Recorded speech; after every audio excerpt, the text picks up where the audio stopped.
Le printemps est enfin arrivé et lorsqu'on veut se payer une bonne bouffe, on s'en va au restaurant Midas où on sait qu'on va se faire plaisir. Que ce soit pour les déjeuners, la pizza, toujours excellente, ou encore le hot dog Midas. Si vous roulez vers Saint-Félicien, un arrêt s'impose au restaurant Midas au 1084 route 169 à Saint-Félicien au numéro de téléphone 88 679 0900. Le restaurant Midas félicite les gens du Cégep de Saint-Félicien pour le 40e anniversaire de fondation. C'est maintenant le temps de parler de la chronique des Saguenayens de Chicoutimi. Et cette semaine, c'est pas Anthony Marcotte qui sera avec nous comme à tous les semaines, le descripteur des Saguenayens, mais plutôt celui qui décrit des matchs des Cataractes de Shawinigan à la station Radio Énergie à Shawinigan, Fred Beaulieu. Bonjour Frédéric. Bonjour. Frédéric, ce soir, c'est un match extrêmement important pour les deux équipes. Non, oui, extrêmement important pour les deux équipes. Et bien honnêtement, moi, je croyais pas qu'on en arriverait là, c'est-à-dire à une égalité de 2-2 après 4 matchs, mais force est de constater que les Saguenay vendent chèrement leur peau et les Cats vont devoir redoubler d'ardence s'ils veulent remporter cette série-là, parce que c'est pas chose faite comme on le croyait au départ. OK. Le moral des Cataractes, est-ce qu'on reste confiant du côté des Cataractes? Je pense qu'on reste confiant, oui, parce qu'on a une équipe qui a été bâtie quand même pour représenter le Québec à la Coupe Memorial. Une équipe qui est bâtie depuis 3 ans.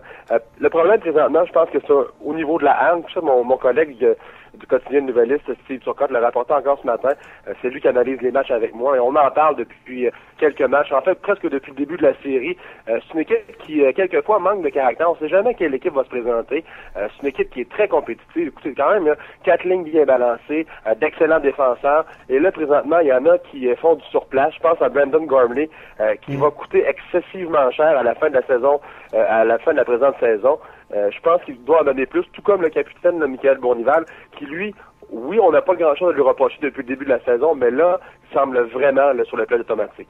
Et c'est ça la différence, là. C'est vraiment, là, Bournival est vraiment, là, c'est la pierre angulaire de l'équipe, et s'il se met pas au travail, je pense qu'à quelque part, les Cataractes peuvent en payer le prix.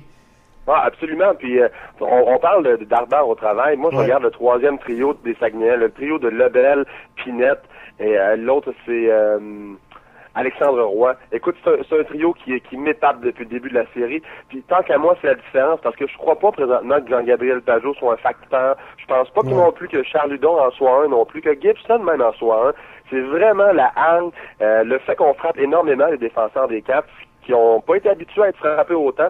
Et j'ai vu des signes d'impatience lors du dernier match. Moi, j'ai vu un Morgan Ellis qui s'est mis à frapper. Ce n'est pas nécessairement dans son jeu. Oui, il va frapper à un coin de patinoire, jamais des mises en échec percutantes, simplement pour sortir le joueur du jeu. Puis là, je l'ai vu peut-être avoir un peu de frustration dans lui. Et ça, c'est pas bon signe, mais c'est bon signe pour les Saguenay, parce que si Morgan Ellis agit de la sorte, c'est que le plan de match de Marc-Étienne Hubert fonctionne bien. Hey, dis-moi, est-ce que le fait que les Cataractes sont assurés de représenter le Québec, étant donné que c'est la ville haute, c'est eux qui vont recevoir la Coupe Memorial, est-ce que ça peut expliquer en partie que c'est 2-2? Est-ce qu'on s'endort un peu du côté des Cataractes? C'est une bonne question. Puis honnêtement, je suis pas habilité à y répondre parce que je suis pas dans le vestiaire des Cataractes. Je sais pas comment pensent les joueurs. Je sais pas jusqu'à quel point on voudrait bénéficier d'un long congé avant de participer à la Coupe Memorial. J'ose espérer que non. Ben honnêtement, je sais que c'est une génération qui excusez-moi l'expression, mais qui a un peu tout cru dans le bec, là, souvent. Un peu égoïste même, là. Je sais qu'il y a des jeunes qui m'aimeront pas quand je vais dire ça, mais reste que c'est un peu ça. Puis c'est un peu ça que doit gérer aussi le personnel d'entraîneur chez les Cataractes. Des gars qui savent, comme tu l'as dit, qui vont représenter le Québec à la Coupe Memorial, mais aussi bien, si on représente le Québec, rentrer par en avant, rentrer par en arrière, il me semble que pour moi, ça va de soi. OK. Jonathan Arbonne ne sera pas là ce soir. Est-ce qu'on peut considérer que c'est une grosse perte pour les Cataractes? Ah oui, c'est sûr que c'est une grosse perte. Jonathan Arbonne, c'est un des travailleurs de cette équipe-là. S'il y a un gars qui a de la hanche, justement, c'est bien lui. C'est un bonhomme qui est vaillant, qui est travaillant, qui se lance devant des lancers, qui a pas peur, lui, de se mouiller pour ses coéquipiers. C'est un bonhomme qui a drôlement aidé depuis qu'il est arrivé à Shawinigan, notamment l'absence de Brandon Gormley. A pris beaucoup de minutes de jeu. C'est un bonhomme qui était effacé. C'est pas un bonhomme qu'on parlait beaucoup du côté de Montréal, mais c'est un excellent défenseur dans le top 4. C'est sûr que dans le top 4 des défenseurs des 4, ça fait mal. C'est évident. On va devoir donner plus de temps de glace à un gars comme Justin Haché, comme Dylan Donnelly, et même Mathieu Gagnon, qui lui va se retrouver plus dans une chaise de 6e. Mais c'est sûr que c'est pas nécessairement une bonne nouvelle. En fait, en est pas une, mais pas du tout. Mais je pense que quand même le défensif des Cats est assez tenace, assez de profondeur pour pallier à sa perte. bien qu'elle va faire mal, c'est sûr.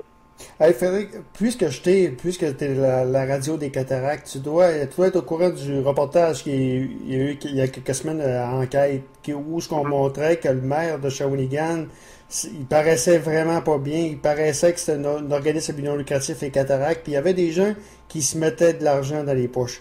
Or, je pense que le maire était pas de bonne humeur, mais pas du tout. C'est quoi la suite des choses? Ben écoute, la suite des choses, c'est qu'il y a eu une conférence de presse le lendemain de la diffusion de l'émission Enquête. On a révélé les chiffres finalement, les bénéfices qui ont été faits par les actionnaires des cataractes dans les 2 dernières années. On parle de montants d'un peu plus de 200 000 $, mais quand on soustrait les commandites que ces actionnaires ont payées de leur poche, c'est-à-dire les loges qu'ils ont payées, l'affichage dans l'aréna également qu'ils ont payé, on parle de bénéfices d'environ un peu plus de 40 000 $ et de 13 000 $. C'est bien peu tant qu'à moi pour les sommes qui ont été investies. Et le président Réal Breton lui a parlé justement de l'argent qu'il avait investi au départ, c'est-à-dire en 2008, il y a 4 ans.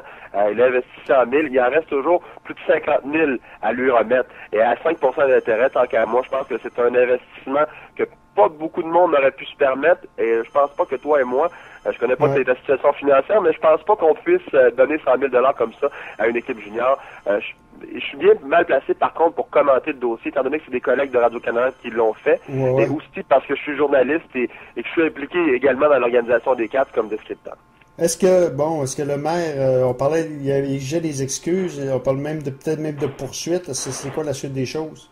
Écoute, je n'ai pas de nouvelles à ce sujet-là. Je ne sais pas s'il y aura des poursuites. Je sais que les avocats de la ville étaient sur le dossier, à savoir s'il y aurait suite à ça. Je pense que l'important à partir du moment présent, c'est qu'on arrête d'en parler, parce que parlez-en bien, parlez-en mal, mais quand ça fait le tour comme ça, je sais qu'à travers le Québec, ça a énormément fait jaser, et on n'a pas nécessairement vu la suite. D'ailleurs, le lendemain, quand la conférence de presse a été tenue, les médias nationaux n'y étaient pas. Ça n'a pas été diffusé à Radio-Canada au niveau national. Ce sont des suites qui ont été diffusées au niveau régional. Donc, la mauvaise image perçue peut-être par le Québec en entier, elle est restée, mise à part pour ceux qui vraiment suivent l'actualité. OK. Frédéric, on t'écoute ce soir à Radio Énergie Shawinigan pour le match entre les Saguenay et les Cataractes. Parfait, merci beaucoup. Voilà, donc Frédéric Beaulieu, le descripteur des matchs des Cataractes de Shawinigan à Radio Énergie Shawinigan.